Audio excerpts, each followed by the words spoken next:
ሰላም ፍቅርና ጤና በያላችሁበት ከእናንተ ጋር ይሁን። ውድ የዮፕ ኢንተርቴይንመንት ቤተሰቦች እንደምን ቆያችሁን? ዛሬ እንግዲህ በአንድ አዲስ መጽሐፍ ነው የተገናኘነው። ሀገረ ካኦፒ የተሰኘው የአቶ ልደቱ አያሌውን ልቦለድ መጽሐፍ ነው ይዘንላችሁ የመጣ ነው። ይህ መጽሐፍ በዚሁ በጀመርነው ዓመት ነው ተጽፎ ለንባብ የበቃው። እንግዲህ የመጽሐፉ መግቢያ ላይ የመጽሐፉ ደራሲ የሆኑት አቶ ልደቱ አያሌው ይህን መጽሐፍ በየትኛውም የመገናኛ ብዙሃን መንገድ ለውይይት ማቅረብ መተረክና ማዳረስ ይበረታታል ባሉት መሰረት እኛም ለዮፕ ኢንተርቴይንመንት ቤተሰቦች በትረካ መልክ እንሆ ብለናል። አብራችሁ እንድትቆዩ በፍቅር እንጋብዛችኋለን። ፍቅር ይበልጣል ከክብር። ዮፕ ኢንተርቴይንመንት። ሀገረ ካኦፒ፣ ደራሲ ልደቱ አያሌው፣ በዮፕ ኢንተርቴይንመንት ተዘጋጅቶ የቀረበ ክፍል 1። ምስጋና። በፊደል እርማት በይዘቱ ላይ አስተያየት በመስጠት የሽፋን ገጹን በመስራትና መጽሐፉ ለህትመት ይበቃ ዘንድ ስርዓት በማስያዝ ለረዳችሁኝ ሁሉ ከልብ አመሰግናለሁ። ለደህንነታችሁ ሲባል ስማችሁን ጠቅሼ ላመሰግናችሁ ባለመቻል ያዝናለሁ። መታሰቢያነቱ ላለፉት 7 ዓመታት ኢትዮጵያንና ህዝቧን ከህልውና ጥፋት ለመታደግ ሲታገሉ የህይወት መስዋዕትነት ለከፈሉና በየእስር ቤቱ እየተሰቃዩ ለሚገኙ ታጋዮች ይሁን። መቅድም። የዚህ ልቦለድ ጸሐፊ በኢትዮጵያ ወቅታዊ የፖለቲካ ጉዳዮች በርካታ ጽሑፎችን የጻፍኩ ቢሆንም እስካሁን ልቦለድ የሆነ ጽሑፍ ለንባብ አብቅቼ አላውቅም። ገና በ18 ዓመት የወጣትነት ዕድሜ የጀመርኩት አንድ የልቦለድ ጽሑፍ ረቂቅ ቢኖረኝም አመቺ ሁኔታ ማግኘት ተስኖኝና ሰንፌ እስካሁን ጨርሼ ለንባብ ላበቃው አልቻልኩም። ረቂቁ ከጊዜ ብዛት ወይቦ ተቀምጧል። የተቀመጠውም በቅርቡ ባገዛዙ በግፍ በተቀማሁት መኖሪያ ቤት ውስጥ ስለሆነ መልሼ ላገኘው ስለመቻሌም እርግጠኛ አይደለሁም። ሁኔታዎች ፈቅደው መልሼ ካገኘሁትና ወደፊት ለመታተም ከበቃ ግን ዳቦ ከተማ የሚለውን ነባሩን ርዕስ ቀይሬ የሰነፉ ረቂቅ የምለው ይመስለኛል። ለሁሉም የሀገርና የህዝብ ህልውና ቀጥሎ የዛ ሰው ለመሆን ያብቃን እላለሁ። እንደ አንድ የፖለቲካ ሰውና ወግ አጥባቂ በሆነ ህብረተሰብ ውስጥ እንደሚኖር ዜጋ በብዙ የፖለቲካዊ ጉዳዮች ዙሪያ ያለኝን የህይወት ፍልስፍና የመግለጽና ለአንባቢያን የማካፈል ነጻነት እስካሁን አግኝቻለሁ ብዬ አላምንም። እድሜ ካገኘው ወደፊት ያን አንጻራዊ ነጻነት የሚቸረኝ ከፖለቲካ ጋር ያልተያያዘ አንድ ዳጎስ ያለ ልቦለድ የመጻፍና የማስነበብ ዕድል እንዲኖረኝ ምኞቴ ነው። ዛሬ ላይ ግን ሀገራችንና ህዝባችን የሚገኙበት እጅግ አደገኛ የህልውና ፈተና ያን አይነት ከፖለቲካ ጉዳይ ጋር ያልተያያዘ ድርሰት ለመጻፍ የሚያስችል የህሊና ድሎት አልሰጠኝም። ስለሆነም የዚህ አዲስና በቅርብ ጊዜ ታስቦ በአጭር ጊዜ በ75 ቀናት የተጻፈ ድርሰት መነሻ ምክንያት ያን አይነት ነጻነት የሚሰጥ ልቦለድ ከመጻፍ የቆየ ፍላጎቴ ጋር የተያያዘ አይደለም። ይልቁንም መነሻ ምክንያቴ በአሁኑ ወቅት እየተላለቁ በመፈራረስ ሂደት ላይ የምትገኘውን ሀገራችንን ከህልውና ጥፋት በፍጥነትና በዘላቂነት ልንታደጋት የምንችለው በሰላማዊ ህዝባዊ እምቢተኝነት ትግል ስለመሆኑ በህዝቡ ዘንድ የተሻለ ግንዛቤ እንዴት መፍጠር ይቻላል ከሚለው የወቅቱ የራሴ ጥያቄና ጭንቀት የመነጨ ነው። በውስጣቸው የሚፈጠር የፖለቲካ ቅራኔና ቀውስ በአግባቡ መፍታት የተሳናቸው ሀገራት እንዴት የመፍረስ አደጋ ሊያጋጥማቸው እንደሚችል፣ በሰላማዊ ህዝባዊ እምቢተኝነት ትግልም እንዴት በፍጥነት ተጨባጭ ለውጥ ማምጣት እንደሚቻል እስከ ሰሞነኛው የኔፓል የለውጥ ክስተት ድረስ በግልጽ የሚታወቁ የተለያዩ ሀገራት ልምዶች ያሉ ቢሆንም እኛ ግን ይህን እውነታ በቀላሉ መገንዘብ ተስኖናል። ለዚህ ዋነኛው ምክንያት እውነታውን ላለመጋፈጥ ሰበብ እየፈለግን ይሁን የግንዛቤ እጥረት ኖሮብን እርግጠኛ አይደለሁም። በእኔ በኩል በ45 ቀናት ጠንካራና በአግባቡ ዝግጅት የተደረገበት የሰላማዊ ህዝባዊ እምቢተኝነት ትግል የወቅቱን የብልጽግና አገዛዝ ለእውነተኛ የውይይትና የድርድር ፖለቲካ ማንበርከክ ይቻላል የሚል ጠንካራ አመለካከት አለኝ። ነገር ግን እንዲህ አይነቱን አስተሳሰብ በተግባር መሬት ላይ ሊፈጸም የማይችል ቀቢጸ ተስፋ አድርገው የሚያዩት ዜጎቻችን ቁጥር በእጅጉ የበዛ ነው። ይህ አይነቱ አስተሳሰብ መሰረታዊ በሆነ መጠን ካልተለወጠ በስተቀር ሀገራችንና ህዝባችን ካጋጠማቸው የወቅቱ የህልውና አደጋ ይተርፋሉ የሚል ተስፋ የለኝም።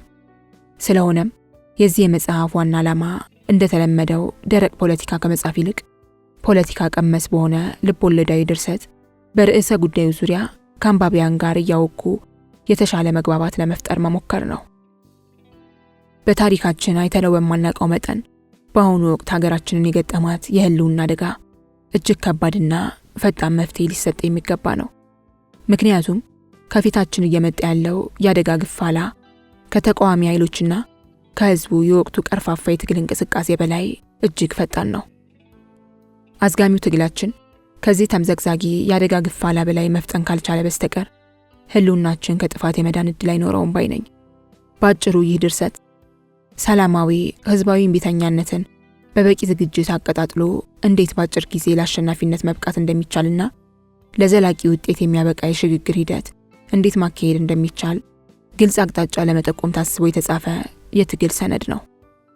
ከዚህ በላይ በቀረበው መነሻ ሐሳብ ምክንያት የጻፍኩትን ይህንን ድርሰት ሀገረ ካኦፒ የምትባል አንዲት ምናባዊ ሀገርና የተለያዩ የፖለቲካ ተዋናይን በገጸ ባህሪነት በመፍጠር ጽፌዋለሁ። ድርሰቱ ሀገራችን ከገጠማት ወቅታዊ የፖለቲካ ቀውስ ጋር በተቻለ መጠን ተዛማች ሆኖ የቀረበ ቢሆንም በድርሰቱ ውስጥ በድርጅት፣ በግለሰብ፣ በጊዜና በቦታ ደረጃ የተጠቀሱት ገጸ ባህሪያትና መቼቶች በሙሉ ከወቅቱ የሀገራችን የገሃድ ዓለም ተዋናይና ሁኔታዎች ጋር አንድና አንድ እንዲሆኑ ተደርገው አልተጻፉም። የእኔ ደራሲው አመለካከቶችም በድርሰቱ ውስጥ እዚህም እዚያም ተጠቃቅሴ የሚገኙ መሆናቸው የሚጠበቅ ቢሆንም በአንድ የድርጅት ሆነ የግለሰብ ገጸ ባህሪ ተወክለው ግን አልቀረቡም። ጽሑፉ ሲነበብ ይህን እውነታ ታሳቢ በማድረግ በመጽሐፉ ውስጥ የጎላ ሚና ያላቸውን ጠቅላይ ሚኒስተር ካልቲን፣ ጄኔራል ኮሜትሽን፣ ደራሲ ኒሻንና ፖለቲከኛ ራኬሎሳን የመሳሰሉ ገጸ ባህሪያት የሚያንጸባርቁት ማንኛውም ሐሳብ ከማንኛውም የገሃዱ ዓለም ሰው ጋርም ሆነ ከኔ ከጸሐፊው አመለካከት ጋር ሳይያያዝ የራሳቸው የገጸ ባህሪያቱ አመለካከት ተደርጎ ቢነበብ ጠቃሚና ተገቢ ነው ላለሁ። በሌላ አገላለጽ እኔ ደራሲውን ጨምሮ ለገጸ ባህሪያቱ አመለካከትና ባህሪ ማንም ኃላፊነት የሚወስድ ሰውና ተቋም የለም ማለቴ ነው። ሌላው አጽንኦት ሊሰጥ የሚገባው ቁም ነገር ይህ መጽሐፍ ማተሚያ ቤት ገብቶ በወጉ ታትሞና ተጠርዞ ለገበያ ቢቀርብና የሁለት ወራት ተኩል የቀን ከሌት የድካሜን ዋጋ ነገር ግን ከፍ ሲል ለመግለጽ እንደሞከርኩት ሀገራችን ከምትገኝበት ከፍተኛ የህልውና አደጋ አኳያ በማንኛውም ምክንያት ጽሑፉ ዘግይቶ ወቅታዊነቱን እንዲያጣና ከፊታችን እየመጣ ያለው የአደጋ ግፍላ የበለጠ እንዲቀድመን እድል መስጠት ተገቢ ነው ብዬ አላመንኩም። በዚህም ምክንያት በአንድ በኩል መጽሐፉን ለማሳተም በማተሚያ ቤት ለወራት ሊባክን የሚችለውን ጊዜ ለመቆጠብ፣ በሌላ በኩል ደግሞ በገንዘብ እጦት ምክንያት የትግሉ ባለቤትና ተጋሪ መሆን የሚገባው ማንኛውም ኢትዮጵያዊ በተለይም በሀገር ውስጥ የሚኖረውና በከፍተኛ የኑሮ ውድነት እየተሰቃየ ያለው ዜጋ መጽሐፉን ሳያነበው እንዲቀር ስላልፈለኩ ሰዎች መጽሐፉን በግዥ ወይም በነፃ አግኝተው የሚያነቡበትን አማራጭ ለማመቻቸት ወስኛለሁ። ይህን ለማድረግ የወሰንኩት መጽሐፉ ያልተደከመበትና ዋጋ ሊከፈልለት የማይገባ ሆኖ ሳይሆን ከዚህ በላይ የላቀና በዋጋ የማይተመን ህዝባዊ ዓላማን የተሸከመ ድርሰት ነው ብዬ ስለማምን ነው። ስለሆነም ከራሴ ስፖንሰርነት በተጨማሪ ሌሎች ስፖንሰር የሚሆኑ ሰዎችን በማፈላለግ መጽሐፉን የመግዛት አቅም የሌላቸውና ሀገር ውስጥ የሚኖሩ አንባቢያን በስልክ ወይም በኢሜይል ጥያቄ እያቀረቡ መጽሐፉን ያለ ክፍያ እንዲያገኙ አደርጋለሁ። አቅሙ ላላችሁና የድካም ዋጋ ሊከፈል ይገባል ብላችሁ ለምታምኑ አንባቢያን ደግሞ በስማችሁ የተፈረመ ዲጂታል ቅጅ በበይነ መረብ ላይ ገዝታችሁ እንድታነቡ የሚያስችላችሁ መንገድ ተመቻችቷል። በመጽሐፉ የመጨረሻ ገጽ ላይ በተቀመጠው የኢሜይልና የዋትስአፕ አድራሻ የግዢ ጥያቄ ማቅረብም ሆነ በጽሑፉ ይዘት ላይ ያላችሁን አስተያየት መስጠት ትችላላችሁ። የታተመው መጽሐፍ በሸልፋችሁ ላይ እንዲኖር ለምትፈልጉ አንባቢያንም መጽሐፉ በአጭር ጊዜ በአማዞን ታትሞ ለሽያጭ እንዲቀርብ አደርጋለሁ። ነገር ግን የመጽሐፉን ቅጅ ለሕዝብ ያለ ክፍያ ጭምር ለማቅረብ የተፈለገበትን ዓላማ በውል በመገንዘብ መገናኛ ብዙሃንና አንባቢያን በሌላ መንገድ ድካሜን ዋጋ እንደምትከፍሉኝ እምነቴ ነው። ማለትም መገናኛ ብዙሃን መጽሐፉን በስፋት እንዲነበብ የነፃ ማስታወቂያ በማስተላለፍና ጽሑፉን በትረካና በመወያያ ርዕሰ ጉዳይነት በስፋት ለሕዝብ በማቅረብ ተባባሪ ብትሆኑ፣ አንባቢያንም ቢያንስ ጊዜያችሁን ሰውታችሁ ጽሑፉን በቶሎና በጥሞና በማንበብ ከወዳጅ ዘመድ ጋር ሐሳብ ብትለዋወጡበት ዓላማው የጋራችን መሆኑን ብገነዘብም ከድካሜ በላይ ዋጋዬ እንደተከፈለኝ አድርጌ ቆጥረዋለሁ። የሀገሪቱ የፖለቲካ መሪዎችና ምሁራንም በመጽሐፉ ላይ ግምገማ በማካሄድ አስተያየትና ትችት በማቅረብ ተሳትፎ ብታደርጉ የህዝቡን የትግል ተነሳሽነት በማጠናከር ረገድ ትልቅ ፋይዳ ይኖረዋል። በአጭሩ ጽሑፉ የአንድ ግለሰብ ሳይሆን የህዝብ የጋራ የመታገያ አጀንዳ አድርገን ብናየውና ለተነባቢነቱም የጋራ ጥረት ብናደርግ ተገቢ ነው እላለሁ። በተለይም በዚህ የሀገረ ካኦፒ ልቦለዳዊ ታሪክ ውስጥ የግንቦት ማኒፌስቶና የጃይካ ቃል ኪዳን የሚሉ 2 ምዕራፎች አሉ።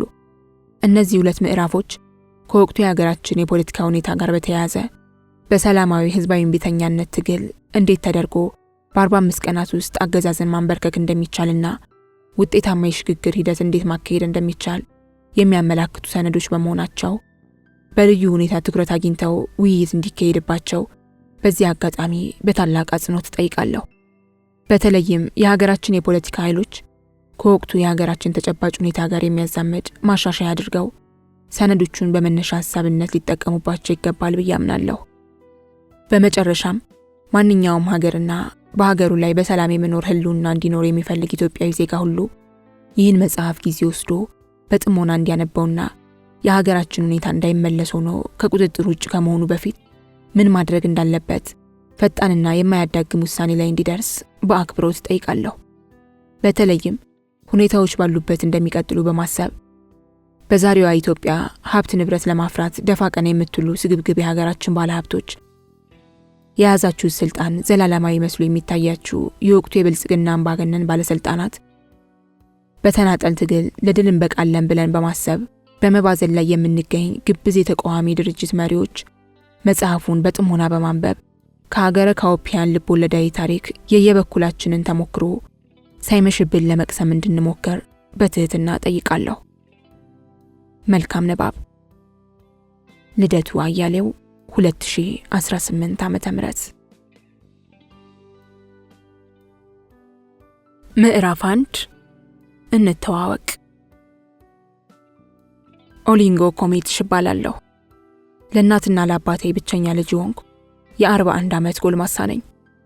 ብዙዎች እንደ እናትህ ቆንጆ እንደ አባትህ አመለ ሸጋ ነህ ይሉኛል። ቁመቴም ሆነ ውፍረቴ መካከለኛ ሊባል የሚችል ነው። በትምህርት ህይወቴ ጎበዝ የሚባል የደረጃ ተማሪ ነበርኩ። ነገሮችን በራሴና በተለየ መንገድ የማየትና የማገናዘብ አቅሜም ቀላል የሚባል አይደለም። ባህል፣ ሃይማኖትና የህዝብ አስተሳሰብ እምብዛም ተጽዕኖ የሚያሳድሩብኝ ሰው አይደለሁም። ይህ በመሆኑም እጅግ ደስተኛና ራሴን እንደድለኛ የማይ ሰው ነኝ። ከፖለቲካ አስተሳሰብ አንጻር የአባቴ ግምገማ ትክክል ከሆነ ብስልና ጥሬ ነኝ። አባቴ አንዳንድ ፖለቲካዊ ጉዳዮችን በመረዳት ረገድ ምጡቅ ስትሆን፣ አንዳንድ ጉዳዮችን በመረዳት ረገድ ግን ዝፍቅ ነህ ይለኛል።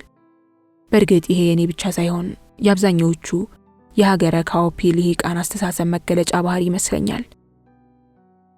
የራስ አለቃ መሆንን፣ ራሱን ሆኖ መገኘትንና ከራስ በላይ ለሆነ ዓላማ መኖርን አብዝቼ የምወድና የውጤታማ ህይወት መለኪያ አድርጌ የማይም ነኝ። ከሁሉም በላይ ግን ከሰዎች ጋር ተግባብቶና ተቻችሎ የመኖር ጥበቤ ላቅ ያለ ነው። በእሳቱና በውሃው መሃል ሸክላውን ሆኜ ለመኖር የምችል አይነት ገራም ሰው ነኝ። ይህንን ባህሪዬን እኔ ጥንካሬ አድርጌ ባየውም እናቴ ግን ትልቁ ድክመት ነው ትለኛለች። እንደ አብዛኛው የሀገረ ካኦፒ ህዝብ እኔም ግጭትና ጠብ አልወድም። ፈሪ ነኝ። ከሌሎች ጋር የመፎካከርና በማንኛውም ጉዳይ ራሴን ከሌሎች የበለጠ የማድረግ ተነሳሽነትም የለኝም። ህይወትን ባለበትም ሆነ እንዳመጣጡ ለመቀበል የምችል በቀላሉ ወደ ውጥረትና ጭንቀት የማልገፋ ቆዳ ደንዳና ነኝ። ከእናትና ከአባቴ በብዙ ርቀትና በተለየ የቁጠባ ባህሌ እጅግ ደካማ ነው። ደግ ሳይሆን ጅል በሚያስብል መጠን ለጋስና ባካይ ነኝ። ለራሴና ለቤተሰቦቼ ከማጠፋው በላይ በፈቃዴም ሆነ በይሉኝታ በሌሎች ህይወት ውስጥ ጣልቃ እየገባው የማባከነው ገንዘብና ጊዜ እየበዛ ነው። ኪሴኔ ጋር እየውሽ አድርጌ ማየት ሞኝነት አለብኝ።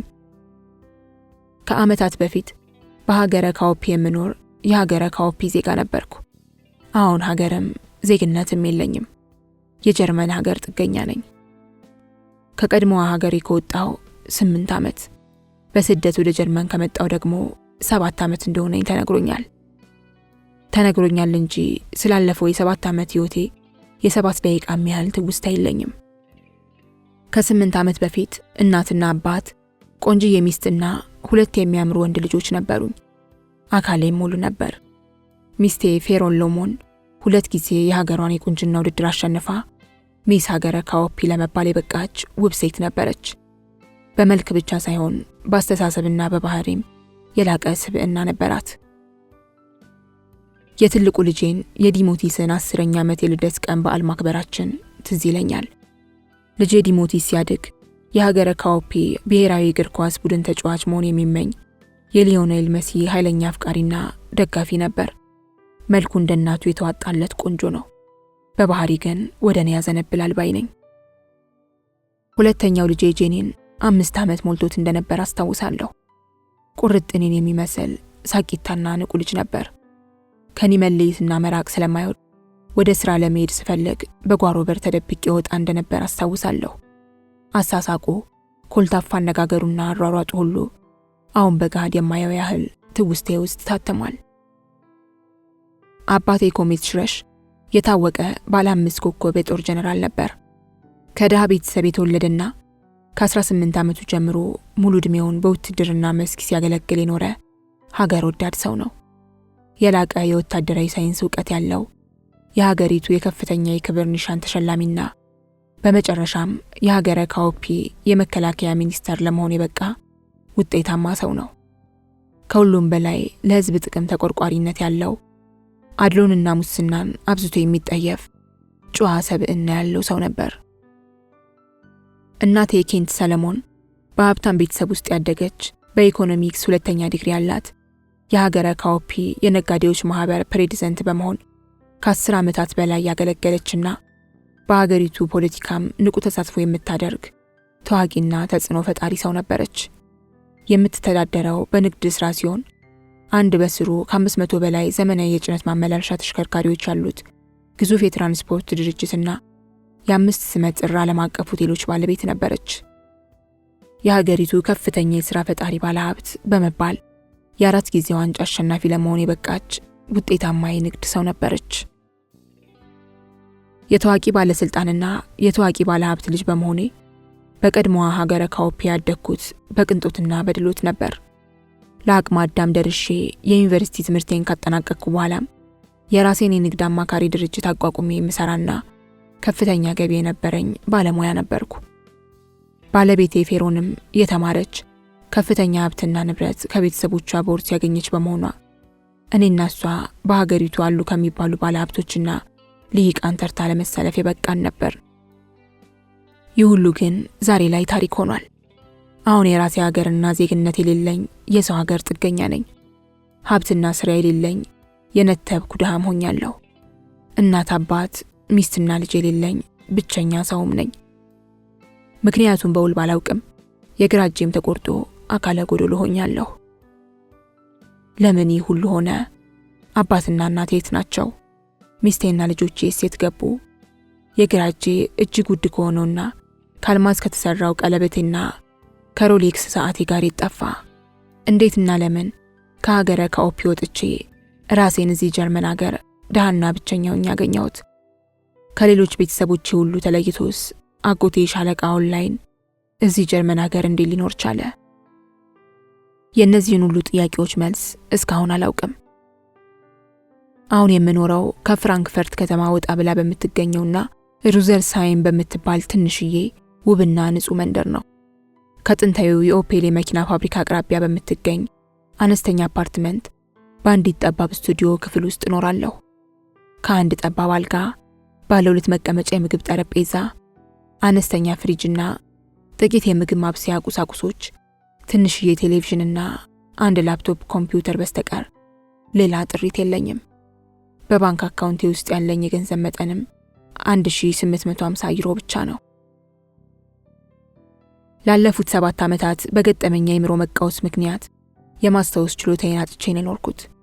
የምኖረውም ከአንድ የአእምሮ ሕክምና ተቋም ውስጥ ነበር። አሁን ላይ የጤናዬ ሁኔታ በእጅጉ እየተሻሻለ ስለመጣ ከሆስፒታል ወጥቼ ራሴን ችዬ መኖር ጀምሬያለሁ። ያለፉ ታሪኮቼን ማስታወስ፣ በአግባቡ ማሰብና ከሰዎች ጋር ሐሳብ መለዋወጥ፣ ከዚያም በላይ ማንበብና መጻፍ ጭምር ችያለሁ። ግማሹን ቀኔን የማሳልፈውም በቤተ መጻሕፍት ሆኗል። ከአይምሮ ጤና ችግሬና አንድ እጅ አልባ ከመሆኔ በተጨማሪ የሀገሩን ቋንቋ መልመድ ስላልቻልኩ እስካሁን መደበኛ ስራ የለኝም። ለተወሰነ ጊዜ ውጥረት ውስጥ የሚከት ስራ መስራት እንደሌለብኝም በሐኪሜ ተነግሮኛል። አሁን ላይ የምኖረው ያላበሳው የኑሮ ደሄን ለመሸከም በተገደደው የጀርመን ግብር ከፋይ ህዝብ ቸርነት ነው። ወደፊት ጤናዬ የበለጠ በፍጥነት እንዲሻሻል አይምሮዬን የጽሑፍና የንባብ ጂምናስቲክ እንዳሰራው ሐኪሜ ያዞኛል።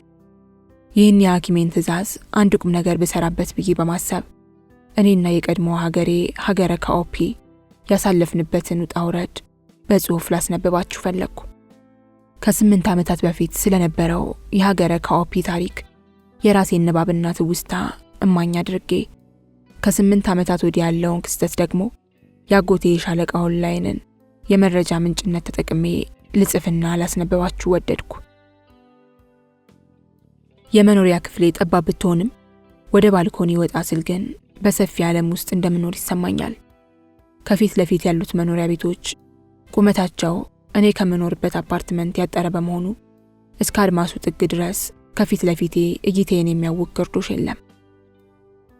በጥንታዊና በሚያማምሩ ነጫጭ መኖሪያ ቤቶች የተሞላችው የሩዘርስሃይም መንደር በቅርበትና ቁልቁላያት አለው። በሰፈር ውስጥ ወደ ሰማይ የሾሉ የካቴድራል ጉልላቶች እዚህም እዚያም ብቅ ብቅ ብለው ይታዩኛል። ወደ አውስትሪያ አቅጣጫ የሚወስደው አውቶባን እንደ ረጅም ዘንዶ በእርሻ ማሳዎቹ መሃል ተጥመልምሎ ተነጥፏል።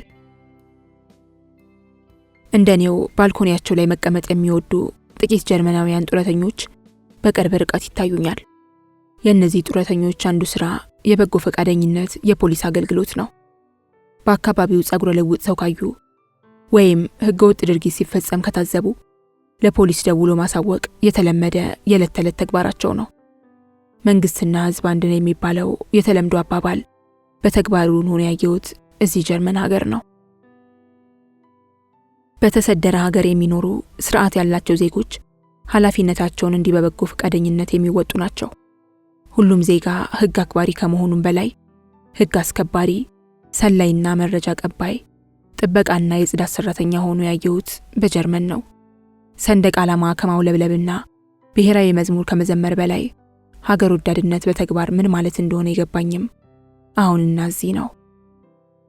ከዚህ ውብና በስርዓት የተሰደረች መንደር ጀርባ እስከ አድማሱ ጥግ ድረስ በአጫጭር ኮረብታዎች የተሞላ ውብና የተንጣለለ መልክዓ ምድር ይታየኛል። በወይን ተክል የተሞሉ የጀርመን ሰንሰለታማ ኮረብታዎችና በአሽክት እንደተሸፈነ ባህር በስፋት ተንጣለ የሚታዩ አረንጓዴ የእርሻ ማሳዎቿ የቀድሞ ሀገረ ካኦፒን ያስታውሱኛል። እናም በዚህ ጠባብ ባልኮኒ ላይ ተቀምጬ ዙሪያ ገባውን ባማተርኩ ጊዜ ጀርመን ውስጥ መኖሬን እረሳለሁ። በሟቿ ሀገሬ እንደምኖር አስብና ናፍቆት፣ ቁጭት፣ ንዴትና ደስታ በተቀላቀሉበት አንዳች ጥንገት የስሜት አውድ ዋጃለሁ። ዛሬ በዚህ ባልኮኒ ላይ ተቀምጬ እኔ የምጽፈውና እናንተ የምታነቡት ታሪክ የቀድሞዋ የሀገረ ካኦፒ ታሪክ ነው። በብዙ እጅ ያሟሟታ ታሪክ ነው ሊባልም ይችላል። እግረ መንገዴንና ሲያስፈልግም ጣልቃ የገባው ትውስቴን እስካጣሁበት ጊዜ ድረስ ከሀገሪቱ ፖለቲካ ጋር በተያያዘ ስለነበረው የቤተሰቦቼና የራሴ ገጠመኝም ላወጋችሁ ሞክራለሁ። እንካችሁ። የአሁኗ ሀገረ ካኦፒ አካል የሆኑት 15 ብሔረሰቦች የዛሬ 140 ዓመት ገደማ በቀኝ ገዢዎች ቁጥጥር ስር ከመውደቃቸው በፊት በዓለም ካርታ የምትታወቅና ሀገረ ካኦፒ የምትባል ሀገር አልነበረችም። በውስጧ የነበሩት 15 ብሔረሰቦች በ15 ባህላዊ ንጉሶች የሚመሩ የአርሶና አርብቶ አደር መኖሪያ አካባቢዎች ነበሩ። መመስገን ወይም መረገም እንደሚገባቸው ባላውቅም ሀገረ ካኦፒን አንድ ሀገር አድርገው የፈጠሯት ባህር ተሻግረው የመጡ ቀኝ ገዢዎቿ ናቸው።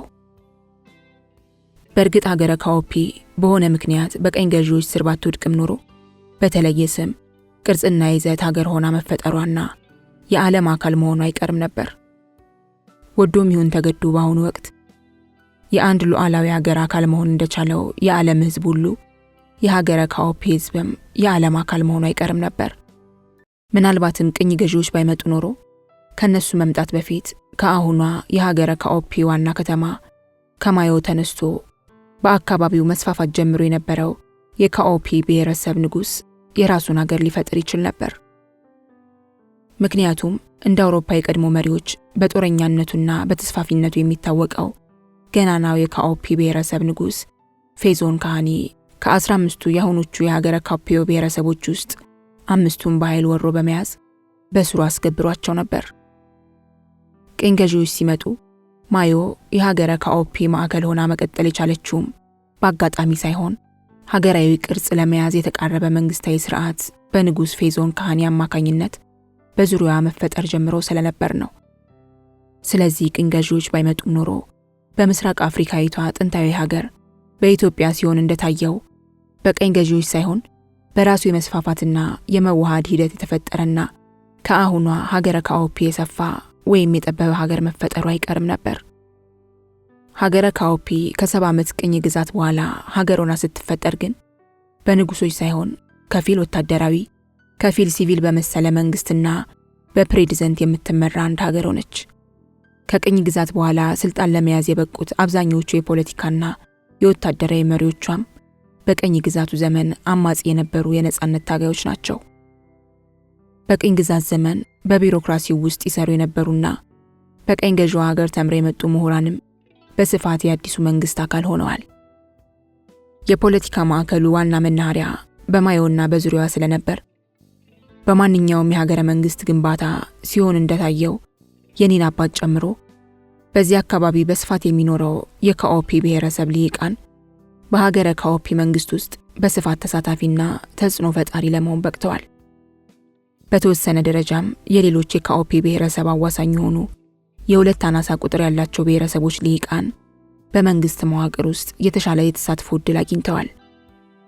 ከስልጣን ተሳትፎውን በተጨማሪ የካኦፒ ብሔረሰብ ስሙ የሀገሪቱ መጠሪያ፣ ቋንቋው የሀገሪቱ ህዝብ የጋራ መግባቢያ ብሔራዊ ቋንቋ ሆኗል። የዚህ ብሔረሰብ የተለያዩ ባህሎችም በሀገሪቱ ማህበራዊ ህይወት ውስጥ የጎላ ተጽዕኖ ያላቸው ለመሆን ችለዋል። በቀኝ ግዛቱ ዘመን በየአካባቢው የነበሩ ባህላዊ አስተዳደሮች እንደ ኋላ ቀር ተቆጥረው ሙሉ በሙሉ እንዲጠፉ ተደርገዋል። በአብዛኛው ከተፈጥሮ ጋር የተቆራኘ ባህላዊ አምልኮት ተከታይ የነበረው ህዝቧም በቀኝ ግዛቱ ዘመን 80 በመቶ የካቶሊክ ሃይማኖት ተከታይ እንዲሆን ተደርጓል። ቋንቋን ጨምሮ ሌሎች የብሔረሰቦቿ ባህላዊ እሴቶች ግን ከሞላ ጎደል በነበሩበት ቀጥለዋል። ከሃይማኖት አኳያ ጥንታዊ እምነቱን ጠብቆ ማስቀጠል የቻለው በበረሃማው የሀገሪቱ ክፍል የሚገኘው የማሎኮቭ ብሔረሰብ ብቻ ነው። ማሎኮቫዎች የሚኖሩበት አካባቢ እጅግ ሞቃት ስለሆነ ከውርጫማ አካባቢ የመጡት ቅኝ ገዢዎች በቀላሉ ገብተው የሚቆጣጠሩት ግዛት አልሆነም። በዚህም ምክንያት የማሎኮቫ ብሔረሰብ የሀገረ ካኦፒ አካል ከመሆን ባይድንም ከሌሎቹ ብሔረሰቦች በተሻለ እምነቱን አስጠብቆ የማስቀጠል ዕድል አግኝቷል። የኔን ወላጅ ጨምሮ ጥቂት የማሎኮቭ ብሔረሰብ አባላት ዘመናዊ ትምህርት የተማሩ ቢሆኑም ከነዚህ ምሁራኑም ውስጥ አብዛኞቹ ካለባበሳቸው ጀምሮ ባህላዊ እምነታቸውን አስጠብቀው የቀጠሉ ናቸው። የሌሎቹ ብሔረሰቦች ምሁራን ግን በአብዛኛው ባህላዊነትን የሚጠየፉና አዲስ አውሮፓዊ ማንነትን ከቀኝ ገዢዎቻቸው የወረሱ ሆነዋል። እነዚህ ምሁራን ሀገረ ካኦፒን እንደ አውሮፓ ማዘመን ባይችሉም በየቤታቸውና ቤተሰባቸው ውስጥ ለራሳቸው አውሮፓዊ የሚመስል ህይወት ፈጥረው ከህዝቡ የራቀና የተለየ ቅምጥል ኑሮ የሚኖሩ ሆነዋል። ሀገረ ካኦፒ በተፈጥሮ ሀብት የታደለች፣ የአየር ጸባይዋ ለኑሮ የተመቸና መልክዓ ምድሯ እጅግ ውብ በመሆኑ ሊያዩዋት ዕድል ያገኙ ጎብኚዎች ፈጣሪ እጁን ታጥቦ የሰራት ምድራዊት ገነት በማለት ያወድሷታል። ሀገረ ካኦፒ እጅግ ውድ የሚባሉ ማዕድናትን በከርሰ ምድር ማህፀኗ አምቃ ይዛለች። ለውጪ ገቢ ንግድ አመቺ የሆነ ዘመናዊና ግዙፍ ወደብ የተገነባበት ሰፊ የባህር በር አላት። ለመጪዎቹ የሀገሪቱ 20 ትውልዶች ይበቃል ተብሎ የሚገመት የነዳጅ ክምችት ባለቤትም ነች። ዝናብ ጠገብና የብዙ ወንዞች ባለቤት በመሆኗም የተትረፈረፈ የእርሻ ምርት ያላትና አትክልትና ፍራፍሬን ወደ ውጭ በገፍ በመላክ የምትታወቅ ናት። በቆላማ አካባቢዋ ከምታመርተው ቴምርና ካካኦ ጀምሮ በደጋማ ቦታዋ እስከምታመርተው የአፕልና የእንጆሪ ምርቶቿ ድረስ ለዓለም ገበያ በስፋት ታቀርባለች። በአጠቃላይ ሀገረ ካኦፒ በውስጧ ባለ የባህል ብዝሃነት በእንስሳትና በእጽዋት ብዝሃ ህይወት የታደለች ሀገር በመሆኗ በየዓመቱ ከ3 ሚሊዮን በላይ የውጭ ጎብኚዎች የሚጎርፉባት ባለጸጋ ሀገር መሆን ችላለች። በእነዚህ ምክንያቶች የውጭ ምንዛሪ ችግር የሌለባት፣ የምግብ እጥረትና ረሃብ ተከስቶባት የማያውቅ፣ ህዝቧ ወደ ውጭ የመሰደድ ፍላጎት የሌለው፣ ብዙ ዘመናዊ ቴክኖሎጂና ኢንዱስትሪ መጠቀም ባልጀመረችበት ሁኔታም ቢሆን የነፍስ ወከፍ ዓመታዊ ገቢዋ ከ15000 $ በላይ ማድረስ የቻለችና ሳትዘምን ሀብታም ለመሆን የበቃች ሀገር ሆናለች። በዚህም ምክንያት መንግስቷም ሆነ ዜጎቿ ልመናን አያውቁም። ሙስናን፣ የግድያ ወንጀልንና የኤችአይቪ መስፋፋትን በመቆጣጠር ረገድ በዓለም ላይ በቀዳሚነት ውጤታማ ከሆኑ 5 ሀገሮች ውስጥ አንዷ ለመሆንም በቅታለች። በሀገረ ካኦፒ የተቀናጡና የገዘፉ ህንፃዎች ባይኖሩም የመኖሪያ ቤት ችግር ያለበት ዜጋም የለም። በቂ በሚባል መጠን ባይሆንም በቀኝ ግዛቱ ዘመንና ከነጻነት በኋላ የተገነቡ መሰረታዊ ፍላጎትን በበቂ ሁኔታ የሚያሟሉ የጤና፣ የመንገድ፣ የመብራትና የውሃ መሰረተ ልማቶች በስፋት አሏት። በተወሰነ ደረጃ ወደ ኋላ ቀርታለች የሚባለው በትምህርት ዘርፍ ነው። በሀገረ ካኦፒ የጤናና የትምህርት አገልግሎት ለህዝቡ የሚሰጠው በነፃ ነው። በመንግስት ድጎማ የሚሸፈን ስለሆነም ለመሰረታዊ አገልግሎት የሚጠየቀው ክፍያ እጅግ ዝቅተኛ ነው። ስራ ያጡ ወይም የፈቱ ዜጎችም ቢያንስ ለቀለብና ለመጠለያ የሚያስፈልጋቸው ወጪ በመንግስት ይሸፈንላቸዋል። ወደ ውጭ ሀገር ሄደው የመማር ዕድል ያገኙ ዜጎችም ሙሉ ወጫቸው በመንግስት የሚሸፈንላቸው ሲሆን ትምህርት ከጨረሱ በኋላ ወደ ሀገራቸው ሲመለሱም ሙሉ የቤት ዕቃና አንድ የቤት መኪና ከቀረጥ ነፃ ወደ ሀገራቸው ይዘው እንዲገቡ ይፈቀድላቸዋል። ማንኛውም ቋሚ ስራ ያለው ዜጋም መኪና ለመግዛት ወይም ቤት ለመስራት ከፈለገ በ1.5% የወለድ መጠን የረጅም ጊዜ የባንክ ብድር ይሰጠዋል። ቤት የመስራት አቅም ያለው ዜጋ ሁሉ እስከ 300 ካሬ ሜትር የሚደርስ መሬት በነፃ የሚሰጠው ሲሆን ከዚያ በላይ ስፋት ያለው መሬት እንዲኖረው ከፈለገም በጣም አነስተኛ በሆነ የገንዘብ መጠን ከመንግስት የመግዛት ወይም የመከራየት መብት አለው። ወደ ኢንቨስትመንት የመግባት ፍላጎት ያላቸው ዜጎችም አዋጭነቱ አሳማኝ የሆነ የፕሮጀክት ሐሳብ እስካቀረቡ ድረስ ያለምንም የንብረት ማስያዣ የባንክ ብድርና በቂ መሬት የማግኘት ዕድል አላቸው። የሀገረ ካኦፒ ህዝብም በጣም የረቀቀ ባህላዊ የግጭት አፈታት ስልት ያለውና ሰላምን አብዝቶ የሚወድ ህዝብ ነው። ቅኝ ግዛትን በመቃወም የተለያዩ የሀገሪቱ ጎሳዎች የተወሰኑ ውጊያዎችን ሲያካሂዱ የነበረ ቢሆንም ከአነስተኛ ግጭቶች ባለፈ በዛሬዋ ሀገረ ካኦፒ ያሉ ብሔረሰቦች እርስ በርሳቸው የመዋጋት ታሪክ ኖራቸው አያውቅም። የሀገረ ካኦፒ አካል የሆኑ ብሔረሰቦች ዲሞክራሲ የሚለውን ቃል ባያውቁትም በዕለት ተዕለት ማህበራዊና አስተዳደራዊ ህይወታቸው ግን ከፍተኛ ዲሞክራሲያዊ መሰል ግንኙነትንና አሰራርን የሚተገብሩ ነበሩ። በ70 ዓመቱ የቅኝ ግዛት ዘመንም ቀላል በማይባል መጠን አብዛኛዎቹ ብሔረሰቦች ከቦታ ቦታ እየተንቀሳቀሱና እርስ በርስ እየተጋቡ በስፋት መዛመድና መዋሃድ ችለዋል። የዚህ የመዋሃድ ሂደት 80% የሚሆነው ህዝብ የካቶሊክ ሃይማኖት ተከታይና የካኦፒኛ ቋንቋ ተናጋሪ ሆኗል። በየብሔረሰቦቹ ተዋሳኝ አካባቢዎችና በቀኝ ግዛቱ ዘመን በተቆረቆሩ ከተማዎች ኗሪ የሆነው በርካታ ህዝብም በብሔረሰባዊ ልዩነት ሊነጣጠል የማይችል ቅይጥ ማንነት ፈጥሯል። በአጠቃላይ ሀገረ ካኦፒያን አስጠብቀው ያስቀጠሏቸው ልዩነቶች በመካከላቸው የመኖራቸውን ያህል በአንድ ሰንደቅ ዓላማ ስር ቀላል የማይባል የአንድ ሀገር ልጅነት ስሜትና ማንነት ማዳበርም ችለዋል። በተለይም ከነጻነት በኋላ በስልጣን ላይ የነበሩት መንግስታት ለመገናኛና ለትራንስፖርት መሰረተ ልማት ዘርፍ ልዩ ትኩረት ሰጥተው የሰሩት ስራ የህዝቡን የአብሮነት ትስስር የበለጠ ፈጣንና ጠንካራ አድርጎታል። ሀገረ ካኦፒያን አንዳቸው ሌላቸውን ከማንነት ጋር በተያያዘ አይንቁም። ሌሎችን አለመናቅ ብቻ ሳይሆን በራሳቸው ማንነትም የመመጻደቅ ልማድ የላቸውም። ባለፈ የታሪክ ቁርሾ መካሰስን የማያውቁ ሲሆን ያለፈ ታሪካቸውን በጎም ሆነ መጥፎ ገጽታ በቀላሉ አምነው ለመቀበልና ለመተቸት የሚደፍሩ ናቸው። ብዙውን ጊዜ ሀገሪቱን የመጎብኘት ዕድል ያገኙ የውጭ ሰዎች እንደሚመሰክሩት የሀገረ ካኦፒ ህዝብ እንግዳ አክባሪ፣ ትሁትና ቅን አሳቢ ነው። ከሁሉም በላይ ሁከትና ግጭትን አብዝቶ የሚጠላ ታጋሽና ሰላም ወዳድ ህዝብ ነው።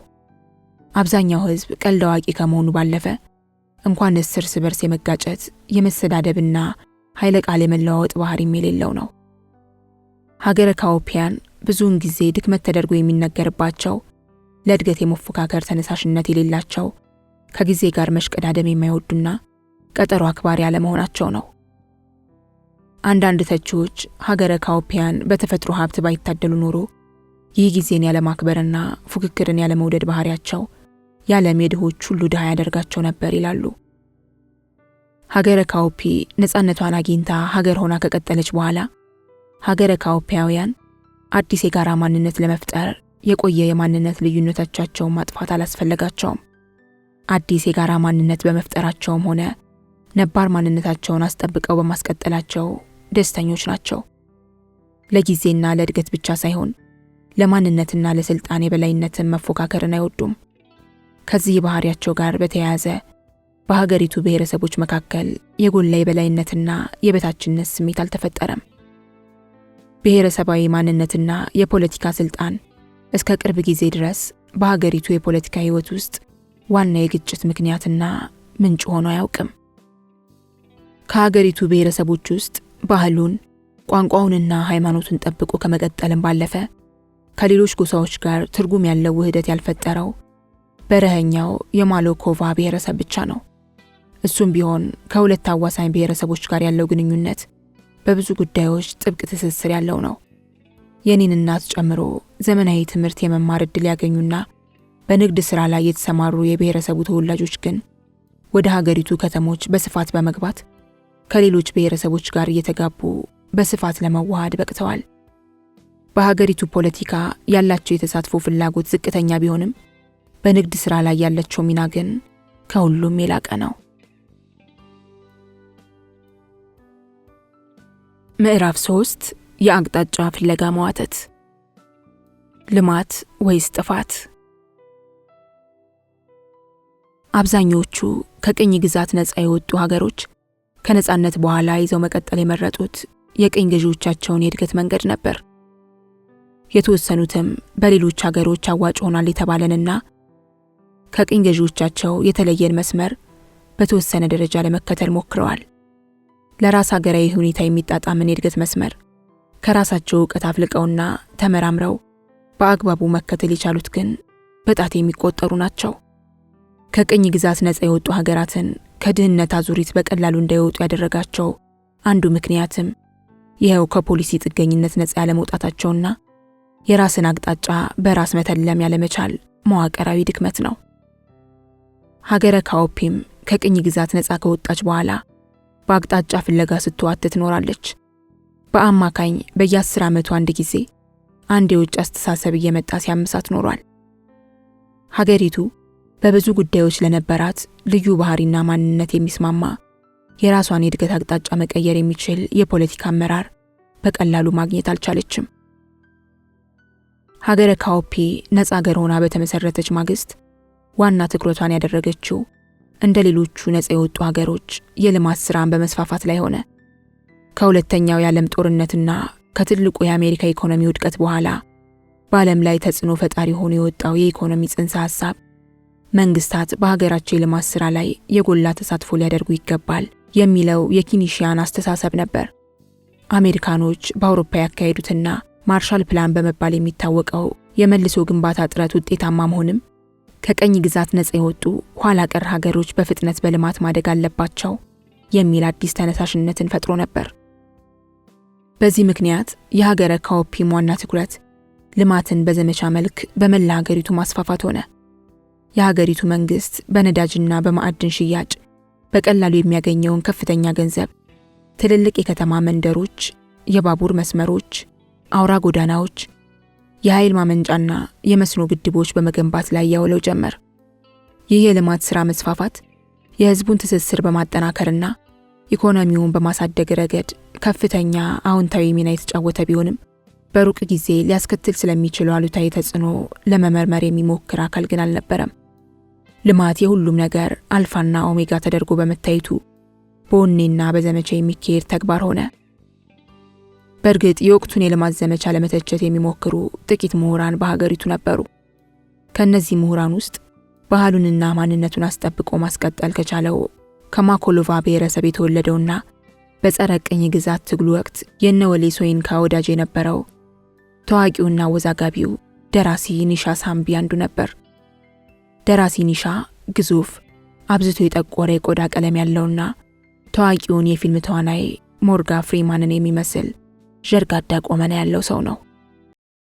ኒሻ የመጣበትን ብሔረሰብ አለባበስና ባህል ጠብቆ በማስቀጠል የሚኮራ፣ በዚያው መጠን የሀገረ ካኦፒ አንድነት ተጠናክሮ መቀጠልን አብዝቶ የሚደግፍ ደፋርና የላቀ ነጻነት ያለው የአደባባይ ምሁር ነው።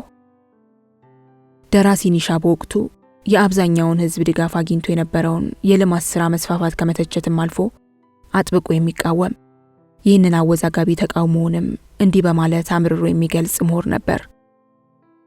የቅኝ ግዛት ዘመን የአንድ ትልቅና ታዋቂ ሀገር ባለቤት እንድንሆን ቢያደርገንም ሃይማኖትን፣ ስልጣኔንና የአኗኗር ዘይቤን በተመለከተ ፈጥሮብን ያለፈው የአስተሳሰብ መዛባትና ብክለት ግን ቀላል አይደለም። ከአያት ቅድመ አያቶቻችን የወረስነውንና ከተፈጥሮ ጋር የተቆራኙ ምክንያታዊ አምልኮቶቻችንን አጥፍቶ ባዕድ የሆነ አዲስ የተጻፈና የሚጠና ሃይማኖትን ጭኖብናል። ዜግነትና የግዛት ዳር ድንበር የሚባል ነገር ፈጥሮ ነፃ እንቅስቃሴያችንን ገድቦታል። ዘመናዊና ትልቅ የሚባል መንግስት ፈጥሮ ስለ ራሳችን ጉዳይ ራሳችን የመወሰን መብታችንን አስቀምጦናል። አንድ ቋንቋ ተናጋሪ የሆንን ህዝቦች በተለያዩ ሀገራት ተከፋፍለን እንድንታጠር አድርጎናል። አፋችን ያልፈታበትን ቋንቋ የማወቅ የውዴታ ግዴታም ጥሎብናል። የቀኝ ግዛቱ ዘመን በዛሬ የነጻነታችን ጊዜም በፖሊሲ ጫኝነት የእጅ አዙር ቅኝ ገዣችን ሆኖ እንዳይቀጥልና የወደፊት ህይወታችንን የበለጠ እንዳያመሳቅለው፣ በአጠቃላይም በቀኝ ገዢዎች የተበከለው አስተሳሰባችን ኑሯችንንና ምድራችንንም እየበከለ እንዳይቀጥል መጠንቀቅ አለብን። የወቅቱ የልማት ዘመቻ ለሀገራችን አይጠቅማትም። ይልቁንም ልማት በብዙ እጅ ጥፋትና አውዳሚ ነው። የምዕራባውያኑን አውዳሚ ስልጣኔ በልማት ስም ህዝባችን ላይ መጫን ወንጀል ነው። እኛ ከፈጣሪና ከአያት ቅድመ አያቶቻችን የወረስነው የራሳችን ከተፈጥሮ ጋር የተዋሃደ ስልጣኔ ያለን በመሆኑ ዘመናዊ የሚባል የአውሮፓ ልማት አያስፈልገንም። አሁን በልማት ስም እየመጣብን ያለ የምዕራባውያን ስልጣኔ ውብ የሆነውን የመልክዓ ምድራችንን ገጽታ በአብለጭላጭ መስታወት በቀለምና በሲሚንቶ ልቅልቅ የሚተካ፣ ንጹሑን አየራችንንና ወንዞቻችንን በኬሚካል የሚበክል፣ ከተፈጥሮ ጋር ተዋደን ከምንኖርባቸው የሳርና የአፈር ጎጆዎቻችን በአጥር ካልተከለሉ የጋርዮሽ መንደሮቻችን እያፈለሰ ማህበራዊ ትስስራችንን የሚበጣጠስ፣ ጤናማ ባህላችንን ለተለያዩ ምዕራባውያን ሱሶችና አጉል ልማዶች የሚያጋልጥ የወረራና የውድመት መሳሪያ ነው። የሚገነባ ልማት ሁሉ ሌላን ሳያፈርስ፣ ሳያዳፍን፣ ሳይጋርድና ሳይበከል ራሱን ችሎ አይቆምም። ስለ ልማት ስናስብ ወደፊት ስለምናገኘው ብቻ ሳይሆን ከነበረን ስለምናጣው ጥቅምና ይዞብን ስለሚመጣው አዲስ ጣጣ አብዝተን ማሰብ አለብን። ዛሬ አካባቢያዊ መልክዓ ምድራችንን እየቀየረውና እየበከለ ያለውን በምዕራባውያን መንገድ የመልማት አስተሳሰብ በአግባቡ ካልገታ ነው ነገ አካላዊ ተፈጥሯችንና መንፈሳዊ ጤናችንን ጭምር የሚያቃውስና የሚበክል አደጋ ይዞብን ይመጣል። የህይወታችንን ምቾትና የስልጣኔያችንን ትርጉም ምዕራባውያን ሊወስኑልን አይገባም። በእርግጥም ከቀኝ ግዛት ነፃ ወጥተን ከሆነና ስለኛ ምርጫ መወሰን ያለብን እኛው ራሳችን ከሆንን ይህንን አውዳሚ የልማት ዘመቻ ቁመን የራሳችንንና የምድራችንን ጤና የሚያስጠብቀውን የቀደመ አኗኗራችንን ማስቀጠል አለብን። የነሱ ስልጣኔ ወደኛ፣ የኛም ወደ እነሱ መዝመት የለበትም። አንዳችን ለሌላችን ብክለት ነን። ብንፈልግም ባንፈልግም መመለስ የማንችለው ወደ ቅድመ ቅኝ ግዛት ሀገር አልባ ዘመናችን ነው። የዜግነት የፓስፖርትና የዳር ድንበር መኖር ግዴታ በሆነበት ዓለምና ዘመን እየኖርን ከእንግዲህ ሀገር ሆኖ ከመቀጠል የተለየ አማራጭ የለንም። ከቅኝ ግዛት የተረፈንን የራሳችንን ማንነትና ተፈጥሮ ይዘን መቀጠል ግን የሚቻልና የሚገባ ነው ይል ነበር። ልማት የወቅቱ የሀገራት የእድገት መፎካከሪያ ስለነበር እንዲህ አይነቱን የደራሲ ኒሻን ትችት የሚሰማ ሰውም ሆነ መንግስት አልነበረም። የደራሲ ኒሻ ትችት ከወግ አጥባቂነትና ከለውጥ ጠልነት የመነጨ አላዋቂነት ተደርጎ የሚታይ እንጂ ከቁም ነገር የሚቆጠር አልነበረም። እንዲያውም የኔን አባት በመሰሉ የመንግስት ባለስልጣናት አይን ደራሲ ኒሻ ጨርቁን መጣል የቀረው እብድ ተደርጎ የሚታይ ሰው ነበር። በወቅቱ ደራሲ ኒሻን በመቃወም አንድ ታዋቂ የሀገሪቱ ጋዜጣ በርዕሰ አንቀጹ ላይ ጽፎ ያቀረበው የተቃውሞ ትችት የተማርኩ ነኝ የሚል ሰው እንዴት ልማትን ተቃውሞ ለመናገር ይደፍራል? ዓለም ሁሉ በስልጣኔ ጥሎን በሄደበት በአሁኑ ዘመን እኛ ወደ ኋላ ተመልሰን በሳር ጎጆና በጭቃ ቤት እንድንኖር በጋሪና በፈረስ እንድንጓዝ ነው የሚፈልገው? ሀገርን በልማት ይለውጣሉ ተብለው አውሮፓ ድረስ ሄደው የተማሩ ምሁራኖች እንዲህ የልማትና የስልጣኔ ጠላት ሲሆኑ ማየት የሚያሳዝን ኪሳራ ነው። ደግነቱ እንዲህ አይነቶቹን አውቃበዶችና የኋላ ቀርነት ወኪሎች ከቁም ነገር ቆጥሮ የሚሰማቸው ህዝብም ሆነ መንግስት የለም ይላል። በእርግጥም የደራሲ ኒሻንን ትችት እንኳንስ ሊቀበለው ሊያዳምጥ የፈለገ አልነበረም። ሀገረ ካኦፒ በዘመቻ መልክ የጀመረችውን የልማት እንቅስቃሴ የበለጠ አጠናክራ ቀጠለችበት። ይህም በማድረግም ብዙ አዳዲስ የሥራ ዕድሎችን ፈጠረች። የህብረተሰቡ ገቢ እያደገ ኑሮውም እየተለወጠ በሀብታሞችና በድሆች መካከል ያለው የኑሮ ልዩነትም በዚያው መጠን እየሰፋ መጣ። ለውጡ ግን በገቢና በኑሮ ብቻ የተወሰነ አልነበረም፣ በአስተሳሰብ በባህሪና በባህልም ጭምር እንጂ። እኩልነት ወይስ መበላለጥ?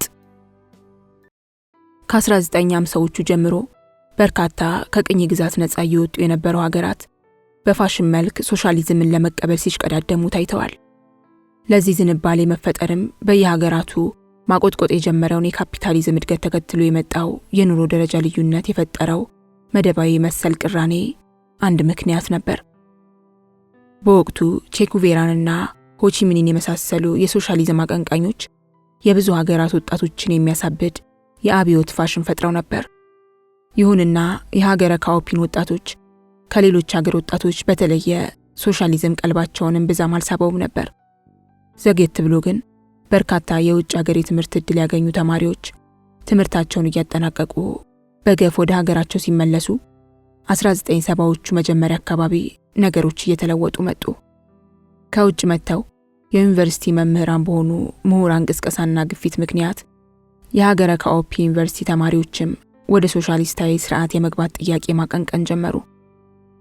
የኔ ወላጅ እናትም የዩኒቨርሲቲ ተማሪ ያለች የሶሻሊዝም ርዕዮት አቀንቃኝ ከነበሩ ታዋቂ ሴት ፖለቲከኞች ውስጥ አንዷ ነበረች። ለአንድ ዓመት ያህል ተማሪዎቹ ህዝቡን ለመቀስቀስና ለማነሳሳት ብዙ ጥረት አደረጉ። የሀገሪቱ የካፒታሊዝም ጅማሮ በቂ ሰራተኛ መደብም ሆነ መደባዊ ቅራኔ ለመፍጠር የሚያበቃ ደረጃ ላይ ያልደረሰ ቢሆንም ተማሪዎቹ ግን ጽንሰ ሐሳቡን በችኮላ ቀልበው አብዮት ሊያስነሱበት ሞከሩ። ነገር ግን በሁለንተናዊ መልኩ የነ ሌኒን ተከታዮች ነን ከሚሉ አብዮተኛ ተማሪዎች ይልቅ ለህዝቡ አስተሳሰብ በስልጣን ላይ የነበሩት ገዢዎች የበለጠ ይቀርቡ ስለነበር ህዝቡ አብዮተኞቹን ትኩረት ሰጥቶ አላዳመጣቸውም። የሶሻሊዝም ጥያቄ ከህዝቡ ስነ ልቦናና ማህበራዊ መዋቅር አኳያ አብሮ መሄድ የማይችል ባዕድ አመለካከት ስለነበረ ብዙም ተቀባይነት ሊያገኝ አልቻለም።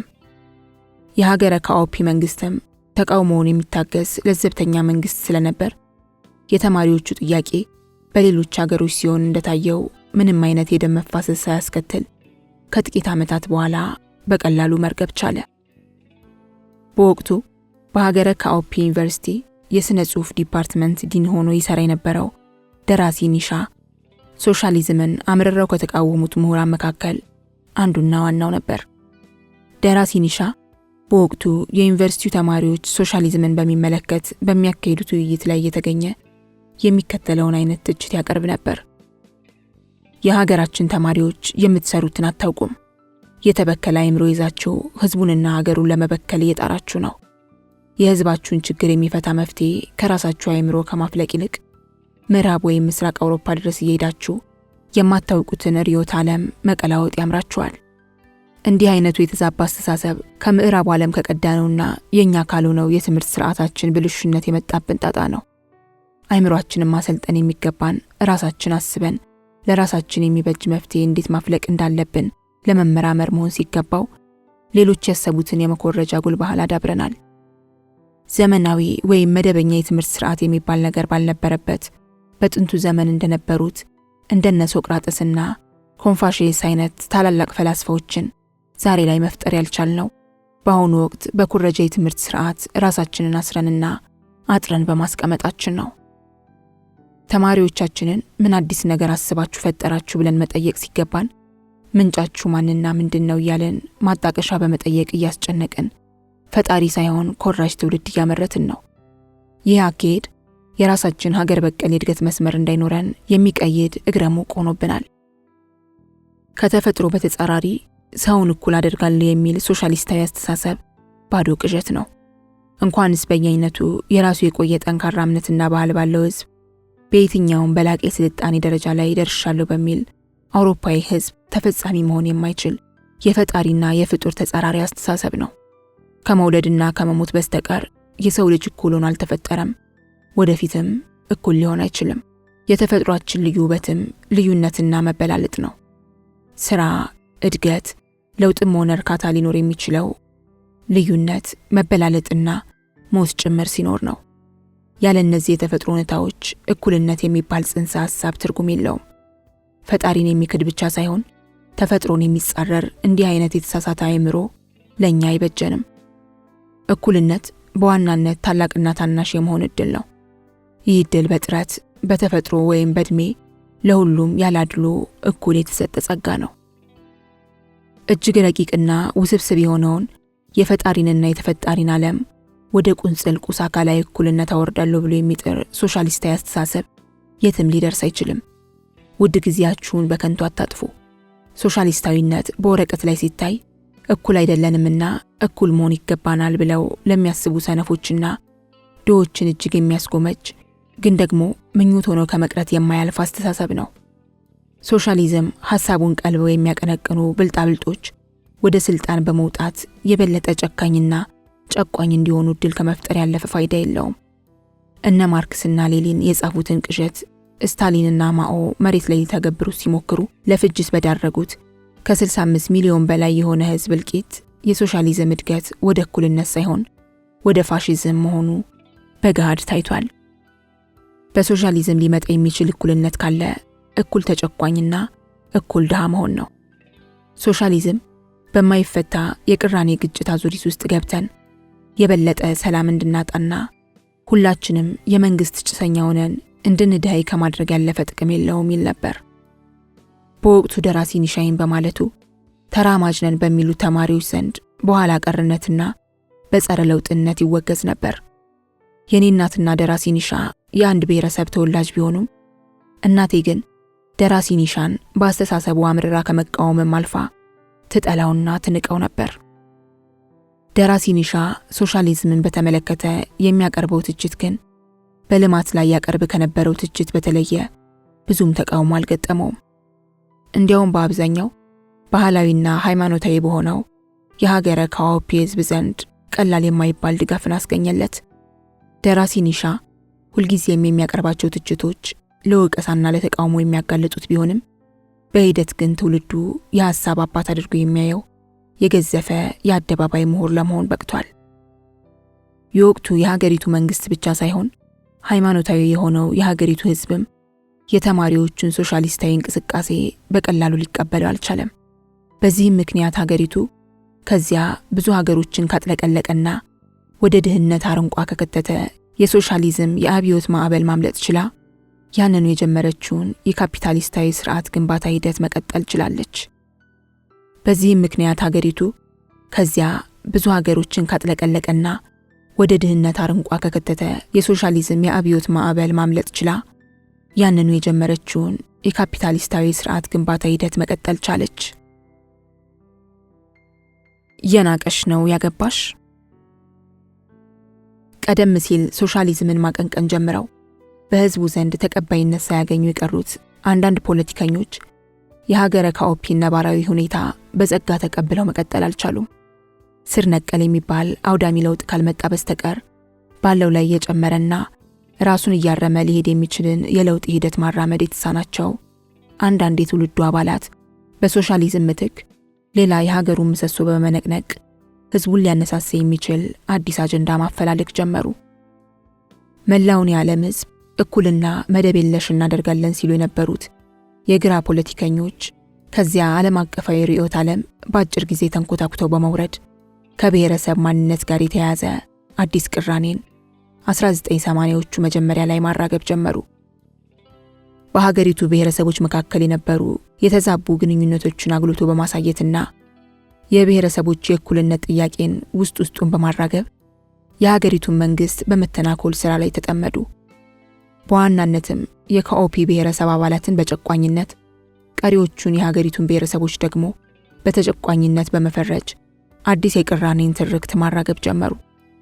በወቅቱ በስልጣን ላይ ያለው መንግስት ራሱን በብሔረሰብ ማንነት መነጽር የማያይና በውስጡም የተለያየ የባህል ማንነት ያላቸውን ሰዎች አካቶ የያዘ ቢሆንም የአንድ ብሔረሰብ ስርዓት ተደርጎ ተበየነ።